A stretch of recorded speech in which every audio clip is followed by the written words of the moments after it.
Assalamualaikum dan salam sejahtera. Utama TV Ace. Malam ini anda bersama saya Luqman Muhammad. Dan saya Malisa Asari. Bersemangat Luk hari ini dengan Betul. saya. Betul. Lama tak nampak Melissa. Betul, saya bercuti lama Luqman. Itulah dia. Okey baik Luqman, antara tumpuan utama untuk Utama TVS malam ini adalah berkenaan dengan peminjam PTPTN. Kita mulakan dulu Luqman. Sarawak menyediakan peruntukan 30 juta ringgit bagi membantu pelajar dalam kalangan anak Sarawak yang berhadapan masalah untuk membayar balik pinjaman Perbadanan Tabung Pendidikan Tinggi Nasional PTPTN. Betul tu Luqman, di mana ini menjadikan satu-satunya negeri yang mengambil inisiatif sedemikian bagi membantu secara terus pelajarnya membayar pinjaman berkenaan. Datuk Patinggi Abang Johari Tun Openg berkata kesulitan pelajar-pelajar didengar beliau sendiri sewaktu satu dialog bersama pelajar-pelajar di Sarawak di Semenanjung Malaysia dalam program Lan Berambih Anak Sarawak di Kuala Lumpur pada Oktober 2019. Sebab itu saya telah memberi peruntukan dalam bajet yang lepas 30 juta ringgit untuk menyelesaikan masalah-masalah pembayaran hutang kepada PTPTN. Sementara itu di bawah Memorandum Persefahaman antara Yayasan Sarawak dan PTPTN, ia akan memanfaatkan peruntukan kerajaan negeri bagi menyediakan insentif kepada pelajar-pelajar Sarawak yang telah membayar balik sekurang-kurangnya 30% daripada pinjaman PTPTN untuk menyelesaikan 30% daripada baki pinjaman mereka itu. Menurut pengarah Yayasan Sarawak Azmi Bujang, pihaknya mempunyai mekanismenya sendiri dalam menguruskan pembayaran balik pinjaman. Katanya 9,000 orang pelajar Sarawak layak untuk mendapat manfaat daripada insentif itu setelah melalui tapisan oleh PTPTN. If a student loan is 10,000, they must pay at least 30%. So that means 3,000. So the balance is 7,000. Yayasan Sarawak will top up, we will pay 30% of 7,000, which is 2,100. So the balance, the student must pay. Dalam pada itu, Ketua Eksekutif PTPTN Ahmad Dasuki Abdul Majid berkata, inisiatif itu merupakan satu usaha proaktif yang memperuntukkan amaun cukup besar bagi membantu pelajar melunaskan pinjaman pendidikan mereka. Dan inilah satu-satunya kerajaan negeri yang telah memberikan peruntukan bagi tujuan membayar balik pinjaman PTPTN. Dan juga saya menyuruhlah kepada kerajaan negeri lain juga mengambil inisiatif mencontohilah kerajaan Sarawak untuk membantu rakyat dalam meringankan bebanan keuangan dalam tempoh pandemik COVID-19 ini. Kata Ahmad Dasuki lagi, pengumuman berkaitan pembayaran balik ini akan dilakukan di portal rasmi PTPTN dalam masa terdekat. Jelasnya sehingga 31 Disember lepas, PTPTN telah menyalurkan pinjaman berjumlah 4.7 bilion ringgit kepada 195,350 pelajar di seluruh negara dan seramai 3,429 peminjam dikecualikan daripada membuat bayaran balik berjumlah 88.7 juta ringgit kerana memperolehi ijazah sarjana muda kelas pertama. Baik, lagi berita baik buat graduan Sarawak yang mahu pulang dari belajar di Semenanjung Malaysia, Labuan Negeri Sabah, di mana IGP bakal beri manfaat kepada lebih 31,000 pemohon di mana inisiatif buat pelajar Sarawak ini, kata penasihat Sarawak, volunteer Fazrul Abdul Rahman telah diluluskan sebanyak 13,167 permohonan pada tahun lalu dan menelan belanja lebih dari 3 juta ringgit. Inisiatif ini diperkenalkan bagi membantu pelajar Sarawak yang belajar di Institusi Pengajian Tinggi IPT di Semenanjung Malaysia, Sabah dan Labuan yang ingin pulang ke negeri ini. Kerajaan negeri telah memberi subsidi tiket penerbangan sebanyak RM300 seorang untuk satu perjalanan dari Semenanjung Malaysia, Sabah dan Labuan ke Sarawak. Menurut Fazruddin, sehingga kini IGPS masih lagi berjalan meskipun negara berada dalam Perintah Kawalan Pergerakan PKP. Bagaimanapun, bantuan ini hanya dikhususkan kepada pelajar sepenuh masa di mana IPT mereka berdaftar dengan Kementerian Pendidikan. Pemohon layak menerima bantuan ini 2 kali setahun dan boleh mengemukakan permohonan menerusi laman sesawang Yayasan Sarawak. Selain itu, pemohon juga boleh memuat turun aplikasi Yayasan Pelajar Sarawak di Apple Store atau Google Play Store. Maklumat lanjut mengenai IGPS boleh didapati menerusi laman sosial Facebook Sarawak Volunteers atau hubungi 011 33 22 1107 semasa waktu pejabat. Ibu tunggal Nur Kamira Beni Karmilah cekal membesarkan 5 anaknya seorang diri meskipun dalam keadaan terlantar sakit. Nur 26 disahkan menghidap sakit tulang belakang sejak Oktober 2020 yang menyebabkan ia terlantar sehingga sekarang. Meskipun terlantar sakit, Nur tetap sedaya upaya menguruskan sendiri anak-anaknya dan memastikan kesemua 5 anaknya mendapat pendidikan. Berkongsi keperitan kehidupan mereka 6 beranak, Nur berkata dia tinggalkan suami ketika usia kandungan anak kelima memasuki 5 bulan. Meskipun terpaksa melakukan 2 pekerjaan dalam satu masa, Nur tidak pernah mengeluh demi anak-anaknya. Sebagai seorang mak memang kami rasa happy lah nangga anak-anak kami yang happy juga. Jadi kami terima kasih kepada yang semua dah memberi sumbangan. Penyediaan setidaknya selentok macam sebelum ke sekolah kami urus, kami bagi setidaknya makan mandi lah. Semua tentang anak-anak kami memang A to Z kami yang urus. Dalam pada itu, Menteri Kebajikan Kesejahteraan Komuniti, Wanita, Keluarga dan Pembangunan Kanak-Kanak, Datuk Seri Fatimah Abdullah berkata, Nur menerima bantuan daripada pelbagai agensi. Dengan kadar baru, jadi telah menerima 850 sebulan itu dan bantuan daripada Jabatan Kebajikan. Bantuan kedua yang diterima ialah daripada Baitul Mal 200 sebulan dan diterima 3 bulan sekali. Kemudian bantuan yang ketiga yang diterima ialah daripada Hope Place yang menyalurkan iaitu dari segi makanan kering. Tidak lupa juga pengorbanan dan bantuan pihak bomba yang memberi sumbangan berbentuk keselamatan seperti melakukan pendawaian dan menyumbang alat pengesan api untuk rumah Nur. Pengarah Jabatan Bomba dan Penyelamat Malaysia Negeri Sarawak, Kirudin Rahman berkata, pihak bomba akan membantu sedaya upaya bagi memastikan keselamatan rumah Nur selamat didiami. Kita nyumbang 2 unit alat benda api 3 kg dan 2 unit alat pengesan asap. Dan berdasarkan keadaan keselamatan rumah inilah pemasangan alat pengesan asap ni, sebab mereka mempunyai 5 orang anak kecil. Dan begitu juga wiring tadi. Kita lihat dari segi sambungan wire yang mana satu plug dengan 4-5 perpasangan. Kita beri nasihat dan kita akan cubalah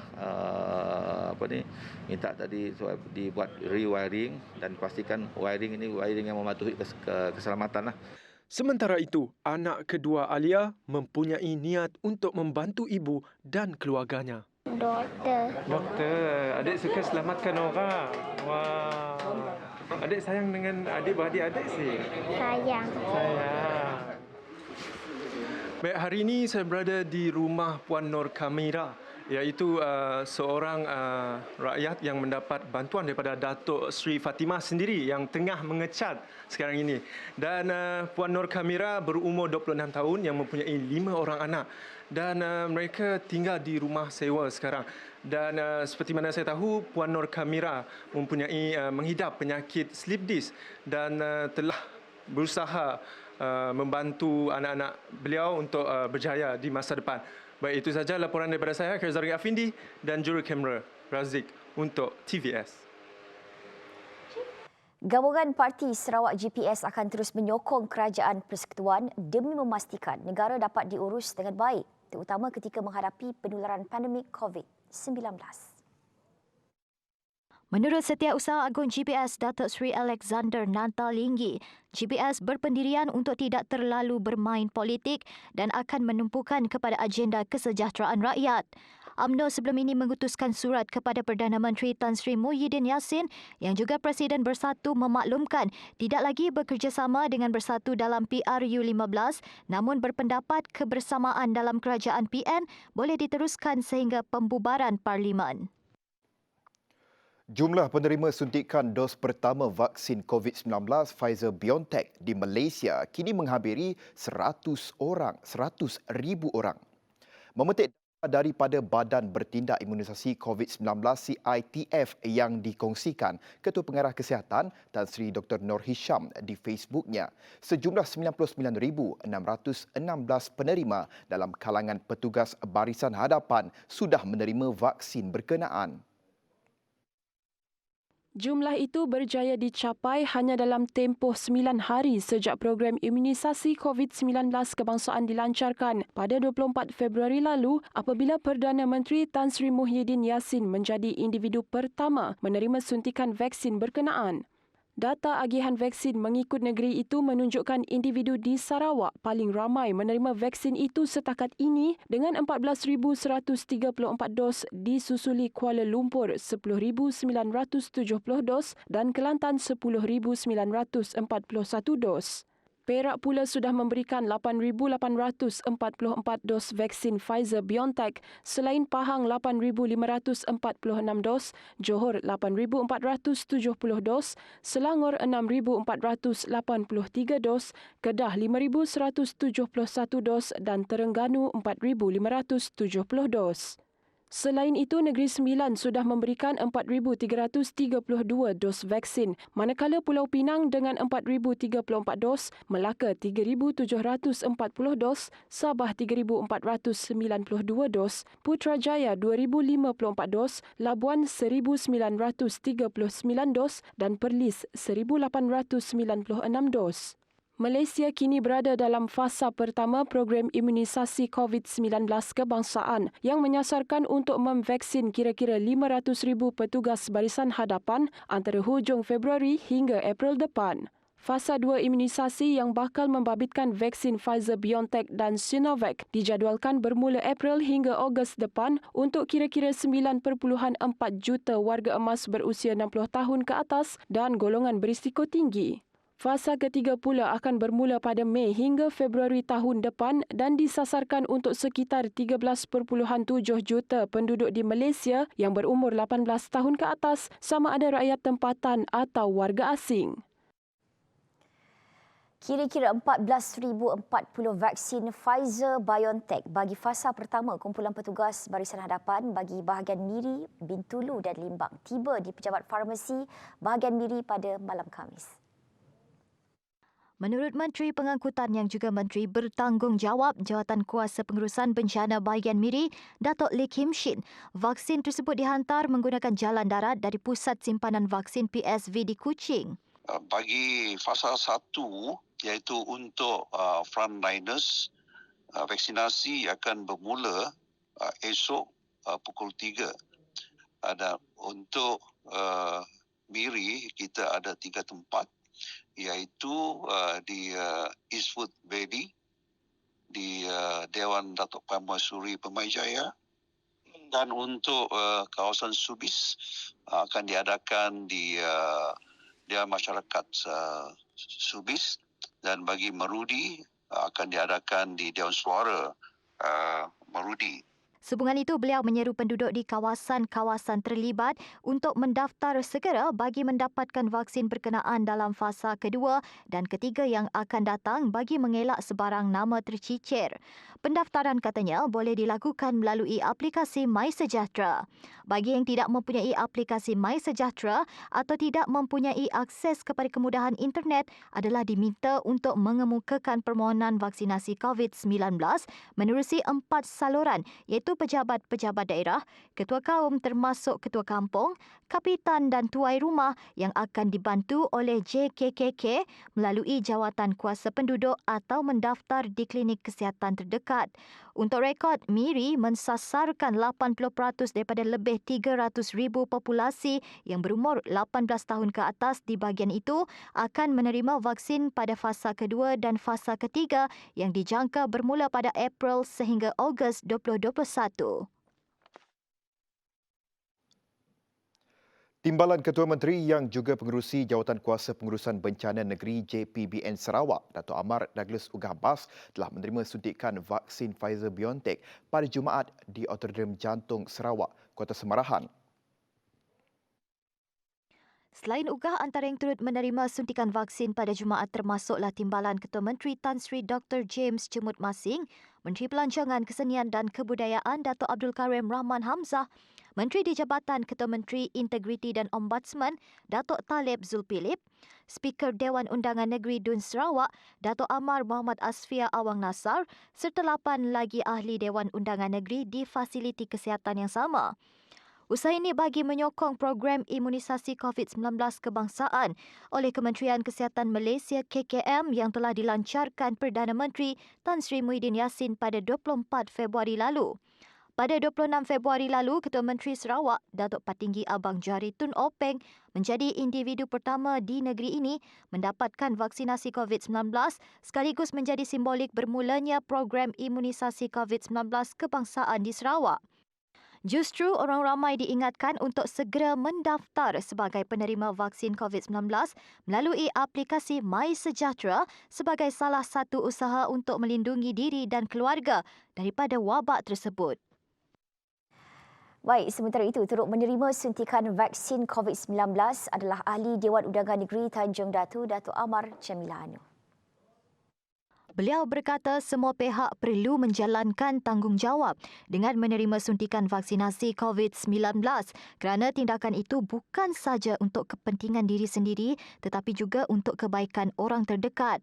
Saya berasa bertuah sekali kerana diberi peluang untuk mendapat vaksin dan saya tidak ada merasa gentar ataupun takut kerana saya tahu dalam jangka panjang vaksin ini akan tahankan kita dari jangkitan-jangkitan insya-Allah jangkitan COVID yang melanda negeri kita, negara kita, malah seluruh dunia.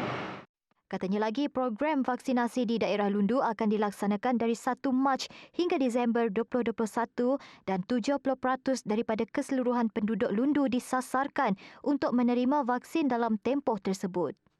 Saya rasa mereka memberi sambutan yang baik kerana dengan cara kita menerangkan kepada mereka bahawa ini adalah untuk kebaikan mereka sendiri dan kebaikan rakyat kita. Langkah intervensi awal melalui pembelajaran sepanjang hayat, pendidikan awal yang lebih baik dan akses digital secara meluas akan membantu merapatkan jurang pendapatan di Malaysia. Ini maknanya pada masa sama turut menyediakan peluang yang sama untuk rakyat dalam jangka masa panjang.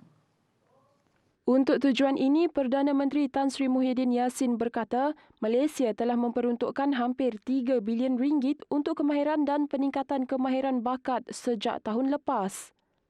Ia adalah sebagai permulaan untuk mempromosikan pembelajaran dan peningkatan sepanjang hayat. Selain itu, tambahnya rancangan Malaysia untuk menyediakan 150,000 pelajar dari keluarga berpendapatan rendah dengan komputer riba bersama dengan pakej data terhad percuma melalui tajaan sektor swasta serta pelancaran inisiatif gentian 5 tahun di bawah Pelan Jalinan Digital Negara Jendela akan menyediakan kesaling hubungan yang lebih baik, lebih-lebih lagi di sekolah-sekolah luar bandar dan kawasan terpencil. But more needs to be done. And these collective efforts to promote social mobility in turn will help create a stronger economic growth. Katanya lagi, pemulihan ekonomi global hanya dapat mampan sekiranya sesuatu itu disediakan secara adil dan saksama kepada semua. And to tackle inequality on any lasting basis, attention should be given to address unequal opportunities, not just unequal outcomes. Dalam hal ini, kerajaan telah memperkenalkan Wawasan Kemakmuran Bersama WKB 2030 sebagai kesinambungan daripada Wawasan 2020.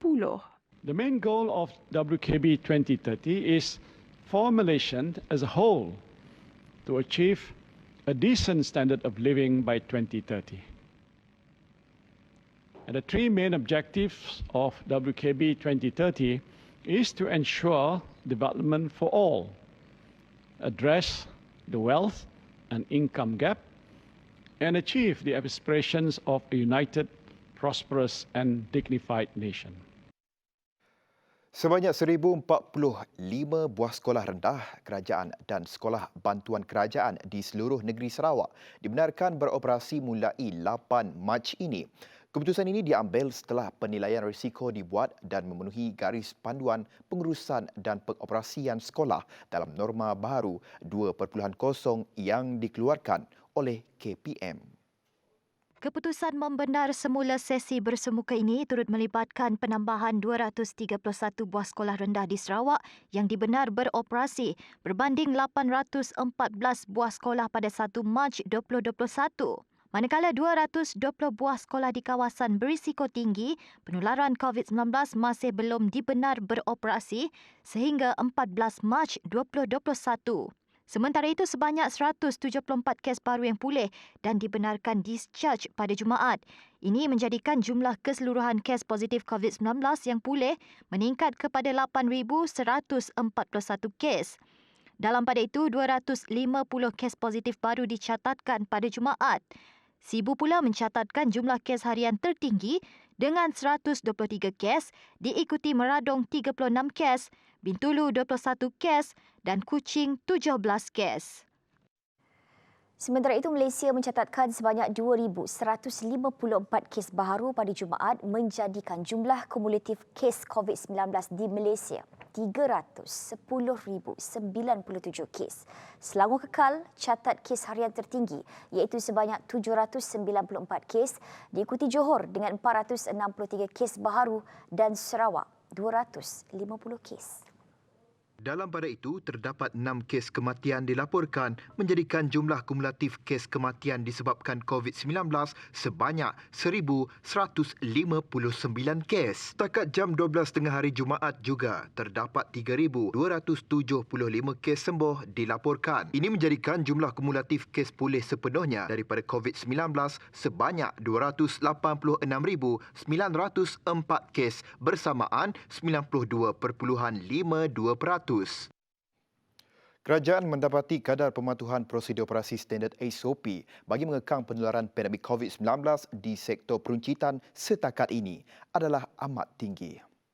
Kata Menteri Perdagangan Dalam Negeri dan Hal Ehwal Pengguna, Datuk Seri Alexander Nanta Linggi, berdasarkan pemeriksaan terhadap 402,929 permis hingga 1 Mac lepas, pematuhan SOP sektor peruncitan di seluruh negara adalah pada kadar 97.9%. Kementeriannya juga telah memilih pasar-pasar utama di seluruh negara sebagai sasaran kempen pembudayaan norma baharu COVID-19 sektor peruncitan, iaitu Pasar Kedai Payang di Terengganu, Pasar Satuk di Kuching, Sarawak, Pasar Kraftangan di Kota Kinabalu, Sabah, Pasar Siti Katijah di Kota Baharu, Kelantan, Pekan Rabu di Alustar, Kedah dan Pasar Chorasta di Georgetown, Pulau Pinang. Pasar-pasar yang menjadi tumpuan pelancong domestik ini akan dipersiapkan bagi memastikan ia dapat menerima kunjungan pengunjung dari dalam dan luar negeri dengan pematuhan SOP yang tinggi apabila sektor pelancongan domestik dibuka kelak. Sementara itu, Malaysia mengesat 2 kes pertama COVID-19 yang dijangkiti varian Nigeria SARS-CoV-2 yang juga dikenali sebagai B1.525 di Malaysia, membabitkan 2 warga negara asing. Kedua-dua individu berkenaan tiba dari Dubai, Emiriah Arab Bersatu UAE dan didapati positif COVID-19 melalui ujian calit RT-PCR. Varian Nigeria B1525 pertama kali dikesan di United Kingdom dan Nigeria pada Disember 2020. Ini termasuk mutasi spike protein E484K, Q677H, F888L dan rangkaian protein deletion serupa yang dilihat dalam varian UK B117. Kata Tan Sri Dr. Nur Hisham lagi, mutasi spike protein E484K juga mendapat perhatian kerana ia dilaporkan dapat menghindari sistem imun. Tambahnya, Kementerian Kesihatan Malaysia melalui IMR dan Pusat Kesiapsiagaan dan Tindak Cepat Krisis CPRC Kebangsaan akan sentiasa memantau perkembangan mutasi Nigeria B1525 dan akan memaklumkan orang awam dari semasa ke semasa. Institut Meteorologi Kebangsaan Malaysia NMIM, sebuah makmal pengukuran kebangsaan di bawah SIRIM Berhad, dilantik sebagai Presiden dan Sekretariat Forum Meteorologi Perundangan Asia Pasifik APLMF selama tempoh 2 tahun. Pelantikan itu menjadikan Malaysia sebagai negara membangun pertama dari rantau ASEAN yang diberi mandat sebagai Presiden dan Sekretariat APLMF. Menurut Pengerusi Majlis Pengukuran Kebangsaan Tan Sri IR Dr. Ahmad Tajuddin Ali, Malaysia melalui NMIM telah menunjukkan komitmen dan kepakarannya dalam meteorologi perundangan di rantau Asia Pasifik dengan merealisasikan objektif APLMF apabila dilantik sebagai ahli jawatankuasa eksekutif APLMF sejak 2002. Fungsi APLMF antara lain sebagai penyelaras program, sekretariat serta menganjurkan mesyuarat tahunan dan menyokong pelaksanaan rangka kerja APLMF. APLMF adalah kumpulan pihak berkuasa meteorologi perundangan yang berperanan membangunkan meteorologi perundangan dan mempromosi perdagangan bebas dan terbuka di rantau Asia Pasifik melalui penyelarasan dan penghapusan halangan teknikal atau pentadbiran terhadap perdagangan dalam bidang meteorologi perundangan. Ditubuhkan pada November 1994, APLMF diwujudkan dengan 14 anggota ekonomi dari Kerjasama Ekonomi Asia Pasifik APEC seperti Australia, Kanada, Republik China, Indonesia, Jepun, Republik Korea, Malaysia, New Zealand, Papua New Guinea, Filipina, Singapura, China Taipei, Thailand dan Amerika Syarikat. Setakat ini APLMF dianggotai 27 buah negara.